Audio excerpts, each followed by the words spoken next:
This week's briefing, so this is week 2 of the Valor cycle. It's covering June 3rd to June 8th, Monday to Saturday, June 3rd to June 8th. Filming from a remote location where probably sounds terrible and there's some bad motel art back here. So anyways, let's get into this. Monday, June 3rd, we have deadlifts. So instead of squats we started off with, or box squats, now we're moving to a new lift, but the intensity is going to change. That's going to continue over the duration of the cycle. The lifts are going to change, but the intensity will continue to increase.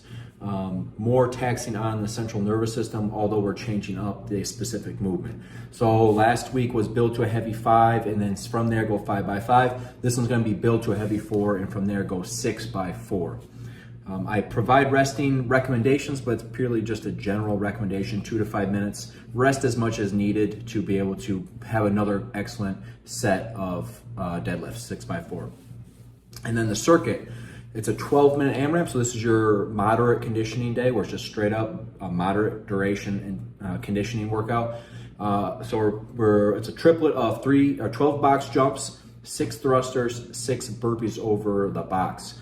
If you can't do thrusters, watch the exercise video that we put in the Train Heroic app that's associated with barbell thrusters, and I give you some options on what you can do to modify it. So take a look at that video if you are unable to do thrusters. And then Tuesdays are upper body strength. So with this week, it's going to be strict press overhead, and keep it strict. I mean, I understand you're not going to lift as much weight because it's a strict overhead press, but keep it strict, and it'll be 6 by 4 on that movement. And then we have our short/sprint duration conditioning this day. This is 4-time ground to overhead, 95 pounds, however you can get the weight from the ground to over your head with 95 pounds, 50 times, you do it. Whether that's a muscle snatch, clean and jerk, clean and press, ugly reverse curl into standing incline bench press, however you gotta do it the most efficiently, you're gonna do 50 of those and 50 burpees, partitioning them both as you see fit. If you have the requisite fitness to do it, you could do the 50 ground overhead and then go into 50 burpees, but I want this to be fast. I don't want like you do 10 ground overhead and then you take a lap around the gym to catch your breath. I want it going. Let's full send, do 5 ground overhead, 5 burpees, 5 ground overhead, push it hard. And partitioning as needed will help facilitate that, because then you're not just taxing the same muscles over and over again if you're able to go back and forth between the movements. And then we have our carries. This week's farmer's carry goes heavy as possible for 3 rounds of 1 minute, resting 1 to 2 minutes in between. So a little bit shorter rest in general. If you want to go super heavy, you can take a longer rest to get that grip to come back a little bit, to train more strength as opposed to endurance. If you want to push it more towards the endurance side, then rest a shorter amount of time. Wednesdays are active recovery. Thursday is going to be our moderate duration repeats, but first we have our agility, 5-10-5, so it's like a pro agility drill that you see in the NFL Combine. And sprints are up 6 rounds of 150 meters. Make sure you're warming up.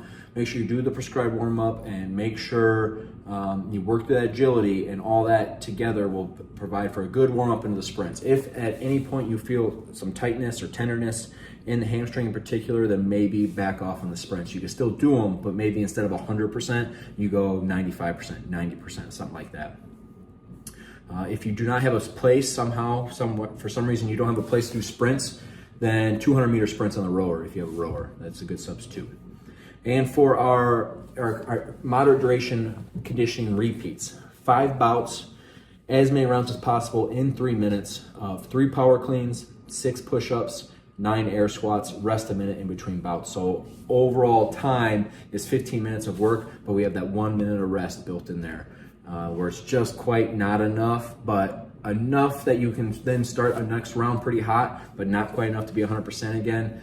So that's how we're working this conditioning for this week 2 of Valor. Fridays are Flex Friday, pretty straightforward. Make sure, just as a reminder, make sure you're training close to failure. So get to 2 or within 3 reps of failure, meaning that when your set is done, you couldn't do 2 more reps or 1 more rep, or you go to complete failure with 0 reps. And make sure you get to that level of intensity for every prescribed set.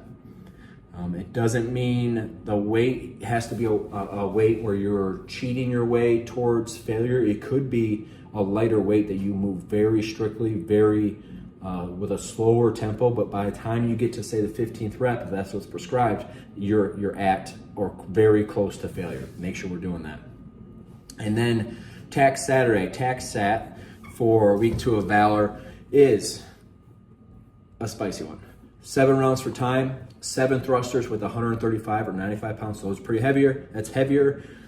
Again, watch the barbell thruster video for modifications that you can make, or as always, modify the weight that's appropriate for you. So 7 thrusters, 7 hanging leg raises, 7 deadlifts at 135 or 95 pounds. So same weight as the thruster. If you modify the weight for the thruster, just keep it the same for the deadlifts. 7 burpees, 7 kettlebell swings at 70 or 50 pounds. I understand that everyone's gonna have a slew of kettlebells or any kettlebells. If you don't have that particular weighted kettlebell, use what you do have, or use a dumbbell, or if you absolutely have to, you can sub box jumps or broad jumps, both explosive hip extensions occurring, which is what we're looking for with the kettlebell swing. And then finally, 7 pull-ups. Your tactical skill integration is going to be safely, no live ammo in the range or anywhere near you. After each round, disassemble and reassemble your firearm. The main point of that is just to work fine motor control more so than it is to get good at disassembling and reassembling your firearm. It's using fine motor skills under fatigue. That's the whole point of that. And then we finish with our cool down. That's week 2 of Valor. You guys got any questions? Let us know in the chat in the Train Heroic, or you can shoot us an email, coach@effective.fitness. We're here for you as your coaches. Go ahead and reach out if you need anything. We got a lot of new members, took advantage of the $1 for 30 days deal. We have hundreds of new members, so any of you new people need anything, you let us know. Have a good week of training.